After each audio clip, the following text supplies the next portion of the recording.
हमने वो दिन भी देखा है कि जब यहाँ गलियों पर निकलने वाले लोगों पर गोलियां चलाई जाती थीं। हमने वो दिन भी देखा है जब यहाँ राम भक्तों पर लाठियां चलाई जाती थीं। हमने वो भी दिन देखा है जब यहाँ सरयू का जल खूनों से लाल हो जाया करता था। हमने वो दिन भी देखा है जब यहाँ कर्फ्यू होता था और 5-5 दिन तक लोग अपने घरों में भूखे रहते थे। हिंदुस्तान है और यहाँ 80% हिंदू हैं, फिर भी उन हिंदू के आस्था के केंद्र भगवान श्री राम को अपनी मंदिर में बैठने में 550 वर्ष लग गए। क्यों? अगर हम ऐसा करते और ज़बरदस्ती किसी के घर पर कब्जा करके और मंदिर बनाते तो 550 वर्ष नहीं लगता, मुझे लगता है 5 घंटा भी नहीं लगता। यही भारत की खूबसूरती है। जिन्होंने हमारे मंदिरों को गिराकर मस्जिदें तामीर कर लीं, उनके लिए भी हम अच्छा सोचते हैं और उनके लिए 5 एकड़ भूमि दिया कि आप भी अपने इबादत के मस्जिद आप बना करके और आप अपनी पूजा प्रतिष्ठा वहाँ कर सकते हो। अब वो संगत बदल गई तो बोली बदल ही जाएगी। भाई जिस सब संगत आपकी उन कांग्रेसियों के साथ हो गई जो राम जी के अस्तित्व पर सवाल उठाते हैं, जो राम सेतु पर सवाल उठाते हैं, तो उनके साथ रहने के साथ कौआ के साथ रहते रहते कौआ भी उसी की भाषा बोलने लगता है। नमस्कार, मैं हूं आपके साथ अर्जुन खजूरिया और आपका स्वागत है प्यारा हिंदुस्तान पर। लगातार मर्यादा पुरुषोत्तम भगवान श्री राम जी की जन्मभूमि अयोध्या से जो हमारे संत साधु समाज के आदरणीय हैं, उनकी राय आप तक हम पहुंचा रहे हैं, क्योंकि अयोध्या में रहते हुए उन्होंने वो संघर्ष देखा है, वो अयोध्या को बदलते हुए देखा है, जिसकी चर्चा आज दुनिया भर में हो रही है। 22 जनवरी की तैयारी है, कैलेंडर नववर्ष आ चुका है, 2024 आ चुका है और अब पूरी दुनिया की नज़रें हैं जब प्राण प्रतिष्ठा कार्यक्रम होगा और 500 साल के संघर्ष के बाद फिर से श्री राम जन्मभूमि मंदिर पर भक्त जो हैं वो आकर के दर्शन कर सकेंगे। हमारे साथ इस समय मौजूद हैं जगत गुरु दिनेशाचार्य जी महाराज जी, आपका स्वागत है हमारे चैनल पर। महाराज जी, अयोध्या की अभी तो चर्चा पूरी दुनिया में हो रही है, लेकिन आपने यहीं पर आप रहते हैं, आपने जो है सेवाएं यहाँ पर दे रहे हैं, यहाँ पर लोग आपसे मिलने भी आते हैं, तो कैसे आपने अयोध्या को ये बदलते देखा है पिछले इतने दशकों? देखिए, अयोध्या को अपने आँखों से बनते और बिगड़ते दोनों रूपों में देखा गया है। हमने वो दिन भी देखा है कि जब यहाँ गलियों पर निकलने वाले लोगों पर गोलियां चलाई जाती थीं। हमने वो दिन भी देखा है जब यहाँ राम भक्तों पर लाठियां चलाई जाती थीं। हमने वो भी दिन देखा है जब यहाँ सरयू का जल खूनों से लाल हो जाया करता था। हमने वो दिन भी देखा है जब यहाँ कर्फ्यू होता था और 5-5 दिन तक लोग अपने घरों में भूखे रहते थे। और आज वो दिन भी देख रहा हूँ कि एक देश के प्रधानमंत्री अयोध्या में आकर के अपने आप को गौरवान्वित महसूस कर रहे हैं। तो मैंने लगभग उस अयोध्या को बनते और बिगड़ते दोनों क्रम में देखा है। पर एक सनातन धर्मी और एक धर्माचार्य होने के नाते, एक अयोध्यावासी होने के नाते मुझे लगता है कि ये जो युग चल रहा है, हम इसको स्वर्ण युग कह सकते हैं।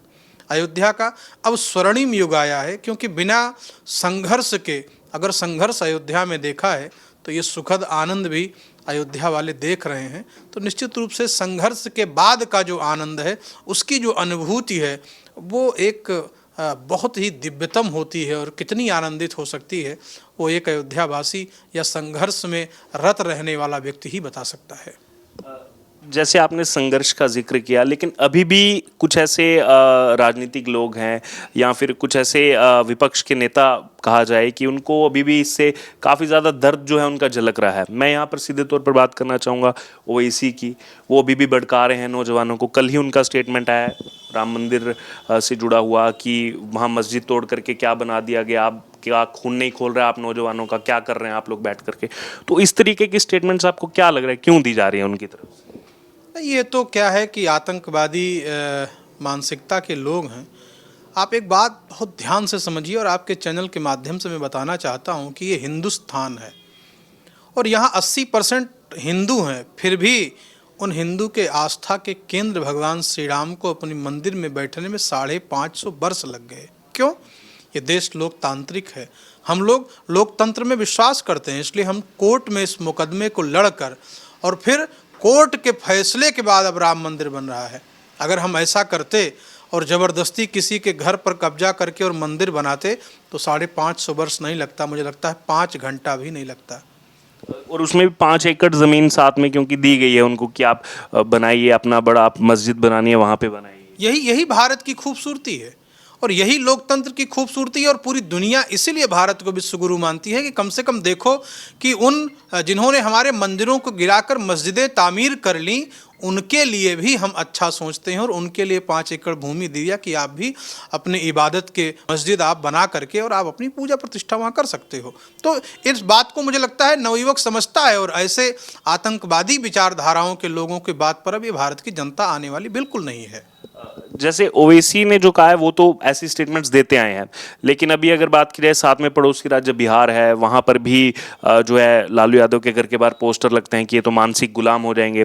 संजय राउत हैं, वो उसी शिवसेना जो अभी 2 भाग में बंट गई, जिस शिवसेना का बड़ा एक योगदान रहा है 90-92 के संघर्ष में, अब उनकी भी बोली बदल गई है संजय राउत की, वो भी जो है विवादित बयान दे रहे हैं। अब वो संगत बदल गई तो बोली बदल ही जाएगी। भाई जिस सब संगत आपकी उन कांग्रेसियों के साथ हो गई जो राम जी के अस्तित्व पर सवाल उठाते हैं, जो राम सेतु पर सवाल उठाते हैं, तो उनके साथ रहने के साथ कौआ के साथ रहते रहते कौआ भी उसी की भाषा बोलने लगता है। तो ये संगत का असर है। और मुझे तो लगता है कि इन लोगों को बर्दाश्त नहीं हो रहा, जो वामपंथी विचारधारा के लोग हैं, जो कट्टरपंथी विचारधारा के लोग हैं, जिनको भारत के ताने बाने में विश्वास नहीं है, जो यहाँ की सौंदर्यता और यहाँ का जो आनंद है, यहाँ अनेकता में एकता का जो बोध है, उसे मिटाने के लिए ये लोग अपनी मानसिकता समाज पर थोपने का कुत्सित प्रयास कर रहे हैं। पर समाज ऐसी मानसिकताओं का बहिष्कार करके अब भारत आगे की ओर बढ़ चुका है, जो नए युग का निर्माण राम मंदिर के साथ साथ प्रशस्त होने वाला है। चूंकि अब मूर्ति का भी चयन हो चुका है तीनों मूर्ति में से, और ये भी तय हो चुका है प्राण प्रतिष्ठा जो कार्यक्रम होगा गर्भगृह में, जो 5 लोग रहेंगे, लेकिन उसमें भी अब ये विपक्ष की तरफ से आवाज़ें उठ रही है कि प्रधानमंत्री क्यों आ रहे हैं, वो क्यों रुकेंगे वहाँ पर, केवल पुजारी जी को रहना चाहिए। तो ये सब चीज़ें भी अभी जो है वो चलाई जा रही है। हाँ, ये सब मैं कह रहा हूँ कि ये मानसिक जो इन लोगों की गुलामी है, और जिस प्रकार से इस देश में रहकर केवल वोट की राजनीति करने वाले हैं, उनको ये सोचना चाहिए और उनको भी राम मंदिर में आना चाहिए, क्योंकि राम जी किसी एक धर्म, किसी एक जाति, किसी एक मजहब, किसी एक पंथ के नहीं हैं। जब ब्रिटेन का राष्ट्रपति स्वयं आकर के और कहता है मैं एक हिंदू हूँ, तो हिंदू एक विचारधारा है, वो धर्म और पंथ नहीं है, जो सबको शरण देने का कार्य करता है। तो वो प्रधानमंत्री हो, मुख्यमंत्री हो, लेकिन वो एक राम भक्त हैं, और एक राम भक्त होने के नाते मंदिर में प्रत्येक व्यक्ति आ सकता है और अपनी आस्था परमात्मा को निवेदित कर सकता है। अयोध्या अभी कितना बदल रही है, हम तो देख रहे हैं जब से आए हैं, जगह जगह नवीनीकरण हो रहा है, जगह जगह जो है सड़कों का चौड़ीकरण, तमाम आपने तो सब चीज़ें पहले देखी हैं, अब और भी आगे निर्माण कार्य होंगे। और ऐसा माना जा रहा है कि अब ये सबसे बड़ा एपिसेंटर दुनिया भर के जो है जो सनातन धर्म से जुड़े लोग, वो अब यहाँ पर आने वाले हैं 22 जनवरी के बाद। भाई साहब, संघर्ष जितना होता है ना, उसका परिणाम भी उतना ही सुखद होता है। अयोध्या ने संघर्ष भी बहुत देखा है। इस अयोध्या की तरफ कोई आना बर्दाश्त नहीं करता था, किसी को मंजूर नहीं था। उस अंधियारे से निकल करके जब एक दिव्यता और एक प्रकाश के रूप में अयोध्या प्रकाशित हो रही है, तब उसके डेवलपमेंट की आप चर्चा करें, एयरपोर्ट की चर्चा करें, रेलवे स्टेशन की चर्चा करें, सड़कों की चर्चा करें, संपूर्ण रूप से अयोध्या सज धज के तैयार हो रही है। और निश्चित रूप से एक अयोध्यावासी होने के नाते देखना अत्यंत सुखद हो जाता है कि उजड़ी हुई अयोध्या आज पुनः बस और सज और संवर रही है। एक आखिरी कमेंट, क्या अयोध्या अभी से ही तैयार हो चुकी है? क्योंकि ये माना जा रहा है 22 जनवरी के बाद अगले 100 दिनों के अंदर जो पूरा अभी प्लान भी है और जिस हिसाब से मुहिम चल रही है कि 2.5 से 3 करोड़ लोगों को ला करके दर्शन कराने की योजना है, 1000 ट्रेनें लाने की योजना है। तो इतना अयोध्या आते ही 3 करोड़ लोगों को 100 दिनों में क्या उनकी मेहमान नवाजी के लिए तैयार है? नहीं, बिल्कुल हो जाएगी। अयोध्या तो करोड़ क्या, यहाँ तो कई करोड़ लोग आ जाएं, अयोध्या में समा जाएंगे, क्योंकि आस्था का जो केंद्र है वो सबसे बड़ा केंद्र है। जब यहाँ पर भगवान टेंट में थे तब करोड़ों करोड़ लोग आते थे, अब तो अपने मंदिर और प्रासाद में विराजमान हो चुके हैं। तो पूरी दुनिया अयोध्या आएगी और सब आना चाहते हैं एक बार अपने नेत्रों से उस दिव्य मंदिर का दर्शन करके और अपने जीवन को कृतार्थ मानने के लिए संपूर्ण भारत ही नहीं, विश्व का सनातन धर्मावलंबी तैयार है। तो आपने सुना हमारे साथ महंत दिनेशाचार्य जी, जगत गुरु दिनेशाचार्य जी महाराज को, और उन्होंने संघर्ष भी बताया, जो संघर्ष अयोध्या ने जो संघर्ष देखा है, 500 सालों तक संघर्ष देखा है। अब चूंकि मंदिर बनकर तैयार हो रहा है और 22 जनवरी से भक्तों के लिए खुल भी जाएगा, तो अयोध्या जो है वो पूरी दुनिया भर से जो भक्त हैं, राम भक्त हैं, उनके स्वागत के लिए भी तैयार है।